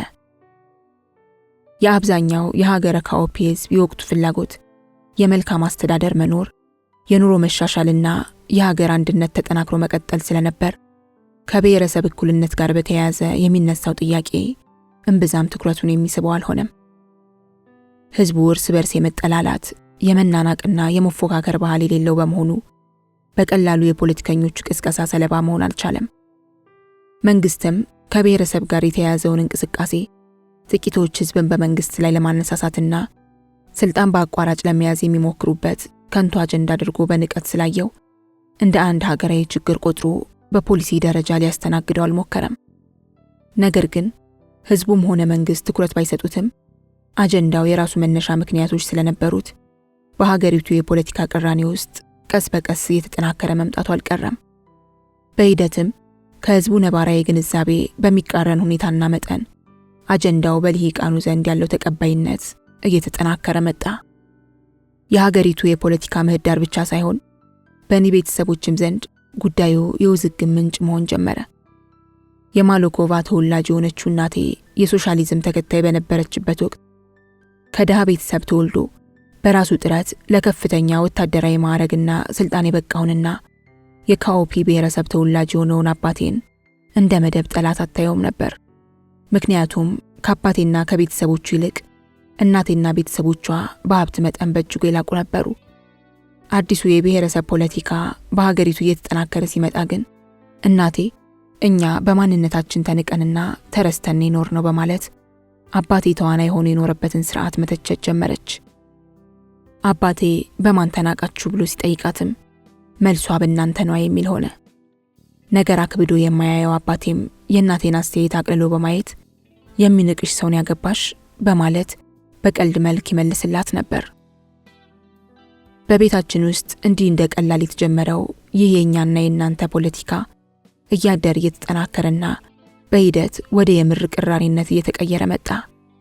ለኔ ግን የእናቴና የአባቴ እንዲህ አይነቱ ውዝግብ ትርጉምም ሆነ ምቾት የሚሰጠኝ አልነበረም። ምክንያቱም እኔ በሀገረ ካኦፒ ዋና ከተማ በማዮ ተወልጄ ያደግኩ ስለሆንኩ ከአባቴም ሆነ ከእናቴ የወረስኩትና የኔ የምለው የተለየ ብሔረሰባዊ ማንነት አልነበረኝም። ቤተሰቦቼም የአንዳቸውን ሃይማኖታዊ ወይም ባህላዊ ማንነት በእኔ ላይ ለመጫን ሙከራ አድርገው የሚያውቁበት ጊዜ አልነበረም። ከአንደኛ ደረጃ ጀምሮ እስከ ዩኒቨርሲቲ ድረስ በነበረኝ የትምህርት ቤት ቆይታዬም ከትምህርት ቤት ጓደኞቼ ጋር የምፎካከረውና የምናናቀው በቤተሰቦቻችን ሀብት፣ ስልጣን፣ ሙያ፣ አለባበስ ወይም መልክና ቁመና ነው እንጂ በብሔረሰብ ማንነት ላይ የተመሰረተ ሆኖ አያውቅም። እናም አባቴ ሁልጊዜም ራሱን ከሀገረ ካኦፒ ዜግነት ለይቶ የማያይ መሆኑ፣ በአንጻሩ እናቴ ለብሔረሰብ ማንነቷ የበለጠ ትኩረት እየሰጠች መምጣቷ እስከ ቅርብ ጊዜ ድረስ ግራ ያጋባኝ ነበር። እናትና አባቴ በተለያየ አካባቢና ቤተሰብ በተለያየ የማንነት ስነ ልቦና ተቀርጸው እንዳደጉ መገንዘብ የጀመርኩትም ዘግይቼ ነበር። ከብሔረሰብ ማንነት ጋር የተያያዘውን አጀንዳ የሚያራምዱት ልሂቃን ወቅቱ የፈጠረውን የዘመናዊ ሚዲያ መስፋፋት በመጠቀም ቅስቀሳቸውን የበለጠ አጋጋሉት። ጉዳዩ ለራስ የብሔረሰብ ማንነት ተቆርቋሪ ከመሆንም አልፎ ወደ ብሔርተኝነት ስሜት ማደግ ጀመረ። የራስን ማንነት ከማስተዋወቅና እኩልነትን ከመጠየቅም አልፎ ሌሎችን በተጠያቂነት የመክሰስና የማውገዝ ዘመቻ እየተጀመረ መጣ። በዚያው መጠን በተጠያቂነት የሚከሰሱትና የሚወገዙት ወገኖችም በተመሳሳይ መንገድ አጸፋዊ ምላሽ መስጠት ጀመሩ። በሂደት ፖለቲከኞችና ማህበራዊ አንቂዎች ብቻ ሳይሆኑ ቀድሞ የሀገራዊ ብሔርተኝነት አመለካከት የነበራቸው ጋዜጠኞችና የኪነ ጥበብ ሰዎች ጭምር ተሳታፊ የሆኑበት መጡ። ቀስ በቀስም ከልሂቃኑም አልፎ ትምህርት ቀመስና ከተሜ ወደ ሆነው የህብረተሰብ ክፍልም ቅራኔው መስረቅ ጀመረ። ለሶሻሊስቶቹ ቅስቀሳ ምንም አይነት ቦታ ሳይሰጥ የቀረው የተማረውና የከተማ ነዋሪ የሆነው ህብረተሰብ ጉዳዩ ከብሔረሰብ ጋር የተያያዘ ሲሆን ግን ትኩረቱ እየተሳበ መጣ። ከመሳብም አልፎ ሊታመን በማይችል ፍጥነት እኛና እነሱ ለሚለው ቅራኔ ተሳታፊ መሆን ጀመረ። ቅራኔው የበለጠ እንዳይባባስ በኃላፊነት ስሜት ጥረት ማድረግ ይገባ የነበረው መንግስትም የአንድ ወገን አስተሳሰብ ግልጽ ደጋፊ በመሆን የማንነት ጥያቄ አቀንቃኞቹን በጸረ አንድነትና ጸረ ሰላም ኃይልነት ፈርጆ ማውገዝ ጀመረ። የብሔረሰብ እኩልነት ጥያቄው በሂደት ወደ ብሔርተኝነት የፖለቲካ ጥያቄነት እየተቀየረ በተማረውና በከተሜው ህዝብ ዘንድ አደገኛ የመከፋፈል ስሜት እየተፈጠረ መምጣቱን የታዘበው ደራሲ ኒሻ እንቅስቃሴውን በንቀትና በዝምታ ሊያልፈው አልፈለገም።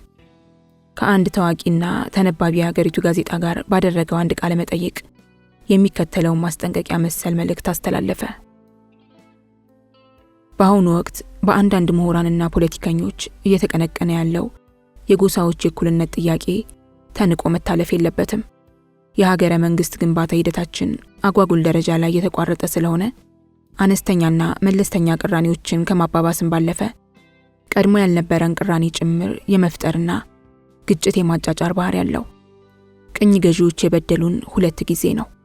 የመጀመሪያው በደል እናሰልጥናችሁ በሚል ትምክትና ብሪት ውቅያኖስ አቋርጠው መንደራችን ድረስ በመምጣት በኃይል ወረራ መፈጸማቸውና ያልጠየቅናቸውን ሀገረ መንግስት በላያችን ላይ መጫናቸው ነው።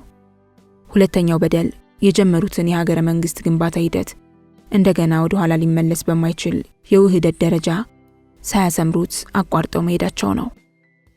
እኛም የሀገረ መንግስት ግንባታው ሂደት ገና ግማሽ መንገድ ላይ ያለ ነፃ ለመውጣት ተቻኩለን መጠየቃችንና መታገላችን ስህተት ነበር። አሁን ላይ ከጎሳ ማንነት ጋር በተያያዘ የገጠመን ችግር ከሂደቱ አጉል ቦታ ላይ ከመቋረጥ ጋር በተያያዘ የገጠመን ነው። ወይ እንደ ህንዶች የቀድሞ ማንነታችንን ይዘን አልቀጠልንም፣ ወይም እንደ ፈረንሳዮች አንድ በቋንቋና በባህል የተዋሃደና ወደ ኋላ ሊመለስ የማይችል ሀገረ መንግስት አልመሰረትንም። እኛ እንዲሁ መሃል ላይ አጓጉል ሆነን የቀረ ነው። አሁን ይህን ችግር ለመፍታት ከፊታችን 3 አማራጮች አሉን። የመጀመሪያው አማራጭ በቅድመ ቅኝ ግዛት ዘመን ወደ ነበርንበት የራሳችን ንጉሳዊ አስተዳደር መመለስ ነው። ሁለተኛው አማራጭ አሁን ላይ የደረስንበትንና ያለንበትን ነባራዊ ሁኔታ በጸጋ ተቀብለን በመካከላችን ያሉትን የማንነት ልዩነቶች በአግባቡ አስረክበን ማስቀጠልና ሀገራዊ አንድነታችን ጥያቄ ውስጥ ሳናስገባ ተቻችለን መኖር ነው። ሶስተኛው አማራጭ በመካከላችን ያሉ የቋንቋና የባህል ልዩነቶችን ሁሉ ጥርግርግ አድርገን አጥፍተን አንዱ ውህድ ማንነት ያለው ህዝብና ሀገር መፍጠር ነው። በእኔ አመለካከት የመጀመሪያውና ሶስተኛው አማራጭ የማይገባ ብቻ ሳይሆን በተግባር ሊፈጸምም የማይችል ነው። ስለሆነም ወደድንም ጠላንም ከፊታችን ያለው ብቸኛ አማራጭ ሁለተኛው ነው። ሀገረ ካኦፒያን እንደ ጃፓን ወይም አይስላንድ የአንድ ጎሳና ቋንቋ ሀገር ሆነን ተፈጥረን ቢሆን ኖሮ ምንኛ እድለኞች በሆን ነበር። የጎሳዎች ባህልና ማንነት አንድ ጊዜ የተለያየ ሆኖ እስከተገኘ ድረስ ግን ልዩነቱን እርግማን ሳይሆን ጌጥ አድርገን ማየት የውዴታ ግዴታችን ነው። ልዩነት በሀገሪቱ ተገቢው ዕውቅና አግኝቶ ተከብሮና ተጠብቆ እንዲቀጥል ማድረግ የግድ ያስፈልጋል። ስለሆነም መንግስት ንቆ የሚተውም ምንም አይነት የህዝብ ሆነ የፖለቲካ ልሂቃን ጥያቄ መኖር የለበትም። የወቅቱን ከጎሳ ጋር የተያያዘ የማንነት ጥያቄ በአግባቡ ለመመለስ የሚረዳ ፖሊሲ በመንግስት በኩል መጥቶ በአስቸኳይ መተግበር አለበት። በሌላ በኩል የጎሳ ማንነትን የፖለቲካ ርዕዮተ ዓለም የማድረግ የብሔርተኝነት እንቅስቃሴ በእንጭጩ መቀጨት አለበት። ጎሳን ወይም የቋንቋን ልዩነት የፖለቲካ ድጋፍ ማሰባሰቢያ መሳሪያ አድርጎ መጠቀም ፖለቲካን ወደማይቻቻልና የማይታረቅ የህብረተሰብ ቅራኔነት የሚቀየር አደገኛ ርዕዮተ ዓለም ነው። ጎሳና ቋንቋ የፖለቲካ መደራጃ መስፈርት ከተደረጉ ፖለቲካ የህዝብ የአስተዳደርና የግዛት ግንኙነት ጉዳይ መሆኑ ቀርቶ የጥላቻ የቅራኔና የግጭት መፍጠሪያ መሳሪያ ይሆናል። የጎሳ ፖለቲካ ከተስፋፋ ቅኝ ገዢዎቻችን የፈጠሩልን ትልቅ ሀገርና መንግስት ያሳጣናል። ወደፊት ሊያራምደን አይችልም፣ ወይም ወደ ቅድመ ቅኝ ግዛት ሁኔታ የመመለስ እድል ሊሰጠን አይችልም። ልዩነታችን አንድነታችንን፣ አንድነታችን ልዩነታችንን በማይጎዳ አግባብ በሚዛን ካልተያዘ ወደፊት ከፍተኛ አደጋ ላይ ያስገባናል። ሰላም ወዳድ የሆነውን ህዝባችንን በቅርቡ በሩዋንዳና በዩጎዝላቪያ ሲሆን እንደታየው ወደ አደገኛ ቅራኔና የእርስ በርስ መገዳደል ሊያስገባ ይችላል። ስለሆነም ይህ ቅራኔ እንዳይመለስ ሆኖ ከመስፋፋቱ በፊት መንግስት ለችግሩ የሚመጥን መፍትሄ ከወዲሁ ሊሰጥ ይገባል። በተለይም ከዘመኑ ኢንፎርሜሽን ቴክኖሎጂ ጋር በተያያዘ በአሁኑ ወቅት በከፍተኛ ፍጥነት እየተስፋፋ የመጣው ልቅ የሆነ የሐሳብ ነጻነት ለጎሰኝነትና ለጥላቻ ፖለቲካ መስፋፋት ምቹ ሁኔታ እየፈጠረ ነው።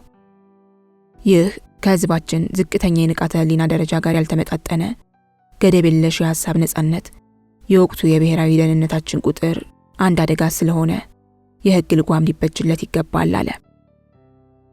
በወቅቱ ይህን የደራሲ ኒሻ ማሳሰቢያ ብዙም በትኩረት ሊያጤን የሞከረ አልነበረም።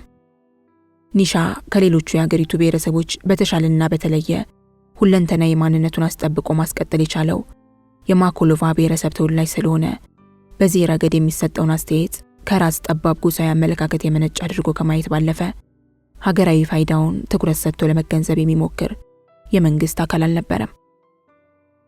ደራሲ ኒሻን አብዝታ ትጠላ የነበረች የኔ እናት ግን ይህንን ትችቱን በሰማች ጊዜ ኒሻ በስተርጅና ዘመኑ ማሰብ ጀመረ በማለት ለመጀመሪያ ጊዜ አድናቆቷን ቸረችው። አባቴ ግን ጭራሹንም ከቁም ነገር ቆጥሮት አይከታተለውም ነበር። አባቴም ሆነ ሌሎቹ የአገሪቱ ባለስልጣናት ከብሔረሰብ ጋር ተያይዞ የሚቀርበው ጥያቄ እንደ ሶሻሊዝም ጥያቄ በራሱ በኑ የሚጠፋ አድርገው በመቁጠር ትኩረት ሊሰጡት አልፈለጉም። ጥያቄው በፍጥነት እየተጠናከረ ቢመጣም ሰላም ወዳድ በሆነው የሀገረ ካኦፒ ህዝብ መካከል ለረጅም ጊዜ መሬት ላይ የፈጠረው አካላዊ ግጭት ግን አልነበረም። ናፍቆተ ዲሞክራሲ። ሀገረ ካኦፒ ከቀድሞ ቅኝ ገዥዋ ነፃ ከወጣች ከ40 ዓመታት በላይ ቢሆናትም ዲሞክራሲያዊ ሀገር መሆን ግን አልቻለችም። ከቅኝ ግዛት ነፃ ስትወጣ በነፃነት ትግሉ ወቅት የመሪነት ሚና የነበረው ሊንጓ ፓውሌ በሀገሪቱ ህዝብ ተወዶና እንደ ነፃነት አባት ተቆጥሮ ሀገሪቱን ለ13 ዓመታት መምራት ችሏል። ፕሬዚደንት ሊንጓ የሀገረ ካኦፒ የሀገር ምስረታ ሂደት ጥሩ መሰረት እንዲኖረው በርካታ በጎ ተግባሮችን መስራትም ጀምሮ ነበር። በተለይም የሀገረ ካኦፒ ህዝብ የየራሱን ባህልና ቋንቋ ማስከበሩ እንደተጠበቀ ሆኖ ነገር ግን በአንድ የሥራ ቋንቋ እንዲግባባ በማድረግ በመሰረተ ልማት መስፋፋት ተቀራርቦና ተሳስሮ የአንድ ሀገር ልጅነት ስሜቱ እንዲጠናከር ለማድረግ በሰራው ሥራ አብዝቶ ይመሰገናል። መሪና አክባሪ የሆነው የሀገረ ካኦፒ ህዝብ ፈጣሪ እኛንና ለምን ፈጠረ? ቅኝ ገዢዎች አንድ የጋራ ሀገርና መንግስት ፈጠሩልን። ፕሬዚደንት ሊንጓ ፓውሌ ዜግነትና የሀገር ፍቅርን ፈጠረልን በማለት ያመሰግናል። የሀገረ ካኦፒ ህዝብ ከሌሎች ሀገር ህዝቦች የሚለይበት አንዱ ባህሪ ቅኝ ገዢዎችን ነቃፊ ብቻ ሳይሆን የትልቅ ሀገር ባለቤት አደረጉን በማለት አብዝቶ እንደ ባለውለታ የሚያመሰግን መሆኑ ነው። እንዳለመታደል ሆነና ፕሬዚደንት ሊንጓ ከ13 ዓመታት የስልጣን ቆይታ በኋላ በካንሰር ህመም ህይወቱን አጣ። ከዚያ በኋላ ሀገረ ካኦፒን 3 አምባገነን መንግስታት እየተፈራረቁ ለ35 ዓመት ሲገዟት ኖረዋል። ተወዳጁ ፕሬዚደንት ሊንጓም ሆነ ከሱ ተከትለው የመጡት 3ቱ ፕሬዚደንቶች የካኦፒኛ ቋንቋ ተናጋሪና በማዮ ከተማ አዋሳኝ በምትገኘው ጃሞ የምትባል ወረዳ የተወለዱ ናቸው። የሆነበት ምክንያትም የጃሞ ወረዳ ቅኝ ገዢዎች ለመጀመሪያ ጊዜ ሲመጡ የሰፈሩባት አካባቢ በመሆኗና የዚህ አካባቢ ተወላጆች ለመማር በውትድርናና በመንግስት ሰራተኝነት ለመቀጠር ከሌላ የቀደመ ዕድል ስለነበራቸው ነው። ሀገረ ካኦፒ የተፈራረቁባት ሁሉም መንግስታት ያለ ህገ መንግስት የሚገዙ የለየላቸው አምባገነኖች የነበሩ ቢሆንም ሀገሪቱ አንጻራዊ ሰላምና መረጋጋት አታግን አታውቅም። አብዛኛው ህዝቧ ጠንካራ ሀገራዊ ትስስርና ስሜት ፈጥሮ ስለነበር አልፎ አልፎ ከሚሰሙ ቅሬታዎችና ብሶቶች ባለፈ የህዝቧን አብሮነት የሚጻረር የጎላ የእርስ በርስ ግጭት በውስጧ ተፈጥሮ አያውቅም። ለስልጣን መፎካከር የህዝቡ ባህል ስላልሆነም በሀገሪቱ የተካሄዱ የመሪ ልውውጦች ዲሞክራሲያዊ ባይሆኑም ለግጭትና መገዳደል ምክንያት ሆነው ግን አያውቁም። የሀገሪቱ ኢኮኖሚም በቋሚነት በየዓመቱ ከ7 እስከ 10 በመቶ ከማደግ አልተገታም። ሀገረ ካኦፒ ከ40 ዓመታት በላይ ከፊል ወታደራዊና ከፊል ሲቪል በሆኑ አምባገነናዊ መንግስታት ስትመራ የዲሞክራሲ ጥያቄ የህዝብ ጥያቄ ሆኖ ተነስቶ አያውቅም። ከቀዝቃዛው የዓለም ጦርነት በኋላ አብዛኞቹ የዓለም ሀገሮች ዲሞክራሲያዊ እየሆኑ ሲመጡ ግን እኛ በአምባገነኖች እየተገዛን የምንቀጥለው እስከ መቼ ነው በሚል ስሜት 1990ዎቹ መጀመሪያ ላይ በሀገሪቱ አዲስ የዲሞክራሲ ጥያቄ መነሳት ጀመረ። በሀገሪቱ የፖለቲካ መብቶች የተገደቡ ቢሆንም የሀገሪቱ ምሁራንና ተማሪዎች ግን ዲሞክራሲ ለሀገረ ካኦፒ የሚል መፈክር እየያዙ ወደ አደባባይ በመውጣት ማመጽ ጀመሩ። በሀገረ ካኦፒ ታጋሽነት የህዝቡ ብቻ ሳይሆን የመንግስት ባህሪም ነበርና መንግስት አመጹን በኃይል እርምጃ ሊያፍነው አልፈለገም። አመጹ ግን የማህበራዊ ሚዲያ በተስፋፋበት ዘመን የተጀመረ ስለሆነ ከሌላው ጊዜ በተለየ በቀላሉ መቆም አልቻለም። ለ3 ተከታታይ ዓመታት ያለማቋረጥ ተጠናክሮ ቀጠለ። በተለይም በሀገሪቱ በተፈጠረው የኢንተርኔት መስፋፋት ምክንያት የተንቀሳቃሽ ስልክና የማህበራዊ ሚዲያ ተጠቃሚው ህዝብ ቁጥር እየበዛ መጣ።